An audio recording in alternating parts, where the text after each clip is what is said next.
सर्वप्रथम सर्व स्वामी भक्तांचे पुन्हा एकदा खूप खूप मनापासून स्वागत आहे। स्वामी भक्तांनो, आजचा अनुभव हा खूप सुंदर आहे। अशी जर भक्ती असेल ना तर स्वामींना त्या भक्तासाठी कुठेही जावंच लागतं। खूप सुंदर अनुभव आहे, त्यामुळे हा अनुभव नक्की शेवटपर्यंत प्रत्येकाने बघा। चला तर मग दादांच्या शब्दात अनुभवाला सुरुवात करूया। दादा म्हणतात, सर्वप्रथम सर्वांना श्री स्वामी समर्थ। या ब्रह्मांडाचे चालक मालक पालक भगवान श्री स्वामी समर्थ महाराज यांना कोटी कोटी प्रणाम। स्वामी भक्तांनो, आज मी माझ्या जीवनातील सर्वात मोठा स्वामींचा अनुभव सांगणार आहे। मी कधीही स्वामी सेवा केली नाही, कधीच नाही, पण मोबाईलमध्ये कधीतरी कुणाच्या रिंगटोन ऐकणे, त्यानंतर तारक मंत्र कधी माझ्या कानावर ऐकला तर मला खूप समाधान छान वाटायचं। असंच काय झालं ना की एकदा मी माझ्या मावशीच्या घरी गेलो होतो आणि मावशी माझी ही स्वामींची सेवेकरी आहे आणि ती मला स्वामींविषयी सांगत होती। त्यावेळेस माझा अजिबात विश्वास नव्हता। मी म्हटलं, अगं हे असं काही नसतं, तू अंधश्रद्धेवरती विश्वास वगैरे काही ठेवू नको, अगं फक्त कर्म चांगले करायचे असते, हे देव वगैरे काही नाही। देव म्हणत नाही की माझ्यापासून बस पोथी वाच की असं कर, पण फक्त आपलं कर्म चांगलं ठेवायचं, मन चांगलं ठेवायचं, सर्व चांगलं होतं आणि कष्ट करायचे। मी तिला असं म्हटलो आणि तिथून निघून आलो। पण कुठेतरी मनामध्ये काहीतरी माझ्या रुतलं गेलं होतं, श्री स्वामी समर्थ होत होतं। माझी मावशी म्हटली की आपण तुमच्या गावामध्ये स्वामींचं केंद्र सुरू करूया असं म्हटली आणि तिनं पुढचे जे प्रतिनिधी आहे मोठे, त्यांना संवाद साधला की तुमच्या गावामध्ये केंद्र करायचं आहे म्हणून। तर ते म्हटले ठीक आहे, आपण करून देऊया। मग त्यांनी आमच्या गावामध्ये केंद्र केलं, पण मी कधीही आरतीला वगैरे कधीच गेलो नाही। तिथे खूप सेवा व्हायची, खूप सेवेकरीही घडले, खूप जण आरतीला जायचे, पण मी कधीच आरतीसाठी गेलो नाही। पण माझ्या कानावर तिथे शब्द पडत असायचे, कारण घराच्या जवळच होत असल्यामुळे ते स्वामींचं येत असायचं।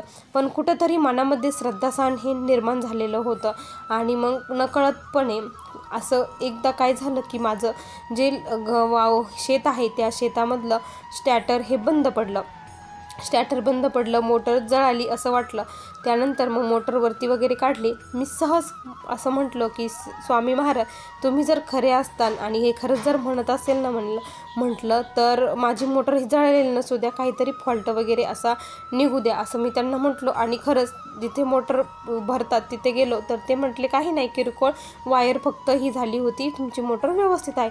त्यावेळेस मनात असं कुठंतरी वाटलं की नाही बाबा, ही आहे वाटतं, ही स्वामी खरंच आहे असं मनात आणखी श्रद्धा वाढली। मग मी श्री स्वामी समर्थ मंत्र हा फक्त माझं काम जेव्हा शेतात पाणी भरणे वगैरे असायचं तेव्हाच नकळतपणे माझ्या मुखातून श्री स्वामी समर्थ असं निघून जायचं।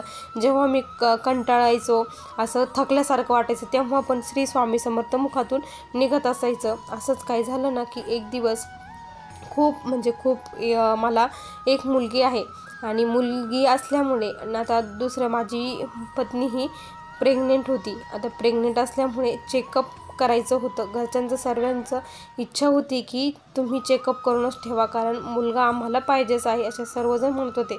माझं काही नव्हतं की मुलगी हो किंवा मुलगा, पण घरच्यांसाठी चेकअप करायचं होतं। तर मी म्हटलं स्वामी, असंच मग मी स्वामींपुढे नतमस्तक झालो।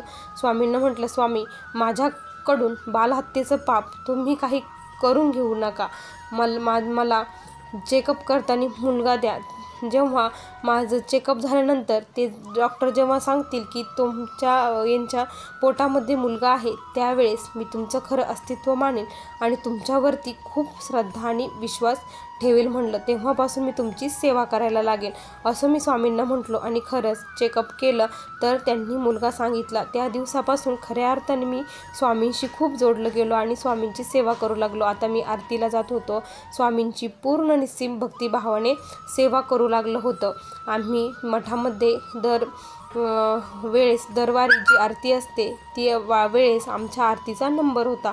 आरतीचा नंबर असल्यामुळे घरून स्वयंपाक वगैरे आम्ही करून नेला, महाराजांना नैवेद्य दाखवला आणि आरती चालू होती। खूप अंतःकरणापासून मी स्वामींना विनवणी करत होतो आणि स्वामींची आर्ततेने हाक मारत होतं। जेव्हा सद्गुरुनाथा हात जोडितो अंत नको पाहू असं म्हणत होतो ना, त्यावेळेस माझ्या डोळ्यातून आपोआप आनंदाश्रू वाहत होते, आपोआप पाणी गळत होतं।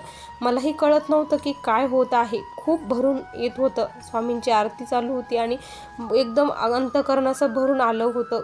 खूप हे झालं. त्या क्षणी काय झालं ना की महाराजांपुढे असे फुलं ठेवलेले होते. जे फुलं ठेवलेले होते ना त्यातील एक फूल आम्ही जो नैवेद्य स्वामींना दाखवलं होतं ना त्या नैवेद्यामध्ये येऊन पडलं. ते सर्वांनी बघितलं की फूल खाली पडलं म्हणून. मीही बघितलं आणि त्यानंतर म्हटलं की मग सर्वजण म्हटले तुम्ही खूप भाग्यवान आहात की तुमची सेवा स्वामींपर्यंत रुजू झाली. ते फूल तुमच्या ताटामध्ये पडलं म्हणजे स्वामींनी तुम्हाला आशीर्वाद दिला, तुमची प्रार्थना त्यांच्यापर्यंत पोहोचली असं सर्वजण म्हणू लागले. त्यावेळेस असं कुठंतरी मनात वाटलं की खूप छान झालं. आणि खरंच स्वामी भक्तांनो त्या दिवशी असं स्वामींचा आशीर्वाद प्राप्त झाला आणि माझे एका ठिकाणी खूप मोठे पैसे हे गुंतलेले होते. ते पैसे काही केल्याने निघत नव्हते. मी जवळपास 2 वर्षापासून प्रयत्न करत होतो पण ते पैसे मिळतच नव्हते. जो समोरचा व्यक्ती होता तो नाही म्हणत होता तुझे माझ्याकडे पैसेच नाही आणि माझे जे पैसे होते ते कष्टाचे होते हे स्वामींनाही माहीत होतं, कारण स्वामींना स्मरूनच सर्व होतं. आणि ते पैसे मला त्याने त्या दिवशी अचानक माझ्या घरी आला आणि मला म्हणे तुझे हे पैसे धर. तो जेव्हा असा म्हटला ना तेव्हा मलाही कळेना की याला अचानक काय झालं. एवढ्या दिवसाचं मी याच्या मागे लागलो, हा नाही म्हणत होता आणि आज अचानक माझ्या घरी येऊन मला हा पैसे देत आहे. मला काहीच कळायला मार्ग नव्हता. ज्यावेळेस मी त्याला विचारलं का रे भाऊ माझे पैसे घेऊन आलास काय, तुला आत्ता आठवलं का माझे पैसे आहे म्हणून, एवढ्या दिवस तर तू नाही म्हणत होता. त्यावेळेस तो म्हटला की जेव्हापासून मी तुम्हाला नाही म्हणत आहे तेव्हापासून कुठेतरी माझ्या मनात असं हे होत होतं म्हणे की काय आपण खरंच असं करायला पाहिजे का नाही करायला पाहिजे, खरंच त्यांचे पैसे आहे आपण घेतलेले आहे मनात वाटत होतं. आणि आज भाऊ माझा पगार झाला, पेमेंट झाला आणि माझ्या मनात अचानक आलं की तुमचे पैसे देऊन टाकावे आणि म्हणजे मला रात्रीची झोप ही शांत लागेल. जेव्हापासून तुमचे पैसे मी देत नाही तेव्हापासून अक्षरशः मला रात्रीची झोप येत नाही. मी कितीही झोपण्याचा प्रयत्न करतो पण मला झोपच काही लागत नाही. आज मला खूप छान झोप लागणार आहे. मी देखील म्हटलो हो, महाराजांना देखील हेच आवडतं. स्वामी नेहमी म्हणतात दुसऱ्यांचं खाऊही नका आणि दुसऱ्यांना देऊही नका. आपलं जे कष्टाचं आहे, तुम्ही जे कर्म करत आहात ते तुम्ही कमवून खा असं स्वामी सांगत असतात. आज तुला नक्की झोप लागेल. आणि म्हटलं त्याला सांगितलं की झोपताना फक्त एक काम कर म्हटलं, श्री स्वामी समर्थ मंत्र जप करता करता तू झोप म्हटलं असं मी त्याला म्हटलं. आणि खरंच त्याने तसंच केलं. आणि तो मला सकाळीच त्याचा कॉल आला की दादा खरंच तुम्ही सांगितलं की महाराजांचा जप करून झोप, तर मला कधी झोप लागली मला कळलंच नाही. अक्षरशः मला असं वाटलं की मी आत्ता पहिल्यांदी एवढा शांत आणि गाढ झोपलो होतो, कारण 2 वर्षात मला एकदा देखील अशी झोप लागली नाही. तुमचे खूप खूप आभार आहे म्हणून ते मला म्हणत होते. मी म्हटलं आभार माझे नाही स्वामींचे मान, तू देखील स्वामींची सेवा कर म्हटलं. तुझ्या आयुष्यात देखील स्वामी खूप सारे बदल करतील आणि तुझे जीवन देखील सुखमय होईल असं मी त्याला सांगितलं. स्वामींची फार काही सेवा करू नको, फक्त तारक मंत्र आणि श्री स्वामी समर्थ या मंत्राचा तू जप कर म्हटलं. आणि एखाद्या दिवशी मठामध्ये आरतीला जा, तिथं नाही तुला जमलं तरी आमच्याकडे येत जा म्हटलं, आमच्या इथे तर आरती होतेच. तो हो ठीक आहे म्हटला, मी नक्की येईल म्हणणे आणि करीन म्हणणे. तेव्हा माझ्याकडून एक सेवेकरी स्वामींनी घडवून घेतला. कदाचित योग्य वेळ आत्ता आलेली होती आणि त्याला देखील स्वामींना सेवेत आणायचं होतं, त्यामुळे त्यांनी माझे पैसे दिले नसावे असे मला वाटतं. आणि योग्य वेळ आल्यानंतर स्वामींनी सर्व काही व्यवस्थित केलं. स्वामी भक्तांनो, स्वामींवरती जर विश्वास असेल ना तर खरंच अशक्य गोष्ट शक्य होत असते.